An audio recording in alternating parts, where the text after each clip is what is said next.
బంగ్లాదేశ్ తాత్కాలిక ప్రధానిగా మహమ్మద్ యూనస్ ప్రమాణ స్వీకారం చేశారు. అయితే వీలైనంత త్వరగా దేశంలో ఎన్నికలు నిర్వహించి కొత్త ప్రభుత్వాన్ని ఏర్పాటు చేయాలన్న డిమాండ్ ఊపందుకుంటోంది. మళ్లీ పోటీలోకి దిగుతామని అవామీ లీగ్ చెబుతోంది. అటు బంగ్లాదేశ్ నేషనలిస్ట్ పార్టీ కూడా సై అంటోంది. అటు షేక్ హసీనాను గద్దె దించడం వెనుక కుట్రకోణం ఉందన్న వాదన ఊపందుకుంటోంది.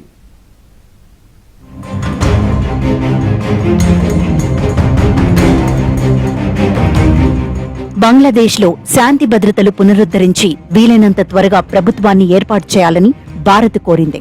ఢిల్లీలో తలదాచుకుంటున్న అవామీ లీగ్ చీఫ్ బంగ్లాదేశ్ మాజీ ప్రధాని షేక్ హసీనా ఎన్ని రోజులు ఇక్కడ ఉంటారో చెప్పలేమని విదేశాంగ మంత్రిత్వ శాఖ తెలిపింది. అటు నోబెల్ శాంతి బహుమతి గ్రహీత బ్యాంకర్ ప్రొఫెసర్ మహమ్మద్ యూనస్ బంగ్లాదేశ్ ప్రభుత్వ బాధ్యతలు చేపట్టారు. ఆయన సమర్థతపై నీలి నీడలు అలుముకున్నాయి. వెంటనే ఎన్నికలు నిర్వహించాలని అవామీ లీగ్ డిమాండ్ చేసింది. ఎంతవరకు కరెక్ట్ పరిపాలన, ఎంతవరకు అడ్మినిస్ట్రేషన్ చేయగలరు, ఎంతవరకు షేక్ హసీనాకి వ్యతిరేకంగా ఉన్న పొలిటికల్ ఫోర్సెస్ ని కంట్రోల్ చేయగలరు. మనం చూసేది ఏంటంటే హిందూస్ మీద, మైనారిటీస్ మీద అటాక్స్ జరుగుతున్నాయంటే ఈవేళ ఇప్పటి వరకు ఆయన మాట్లాడలేదు. ఎవరన్నా ప్రధానమంత్రి అవ్వేక కంట్రోల్ చేస్తాడా, లేకపోతే ఆర్మీ చెప్పింటే చేయాలా, అది చూడాలి.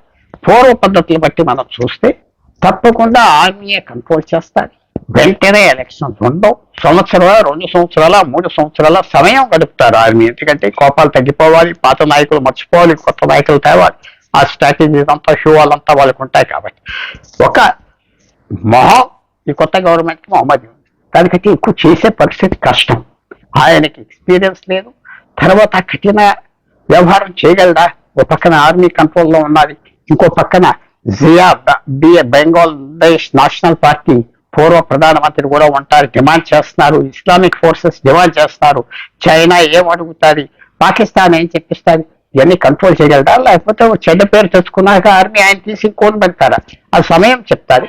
కానీ ఇప్పుడున్న ఛాలెంజెస్ కి ఆయన సరిపడ్డం అని మాత్రం స్పష్టత తెలుస్తుంది.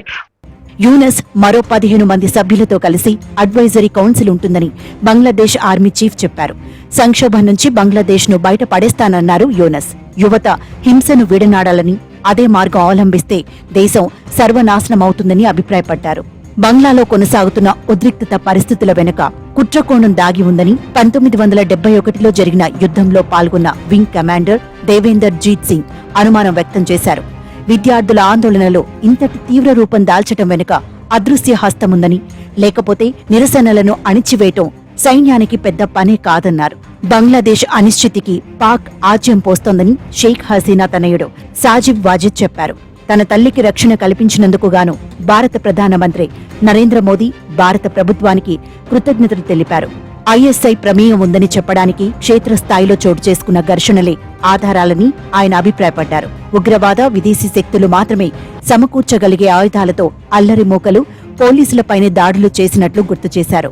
పరివర్తన దశలో ఉండేటువంటి వ్యక్తి పాత్రగా బహుశా యూనస్ గారి పాత్ర ఉంటుంది. ఎన్నికలు జరుగుతాయి అంటే ఖచ్చితంగా జరిగి తీరాలి. కానీ ఎన్నికలు గనక బంగ్లాదేశ్లో ఈరోజు ఇప్పటికీ జరగకపోతే, సైన్యం గనక అధికారం చేజిక్కించుకున్న దీన్ని కొనసాగించాలనే మమకారంతో తెర వెనకుండో తెర ముందుండో పాత్ర పోషించే దీనికోసం, అధికారం పెత్తనం కోసం తాపత్రయపడితే అది మరో పాకిస్తాన్, మరో దురదృష్టకరమైన పరిణామం. పదవి పోవడానికి ముందు షేక్ హసీనా చైనాలో పర్యటించినా సరైన గౌరవం మాత్రం లభించలేదు. ఆ దేశ అధ్యక్షుడు జిన్పింగ్ ను కలవకుండానే ఆమె తిరిగి వచ్చారు. భారత్తో షేక్ హసీనా స్నేహంగా మెలగడం చైనాకు ఇష్టం లేదు.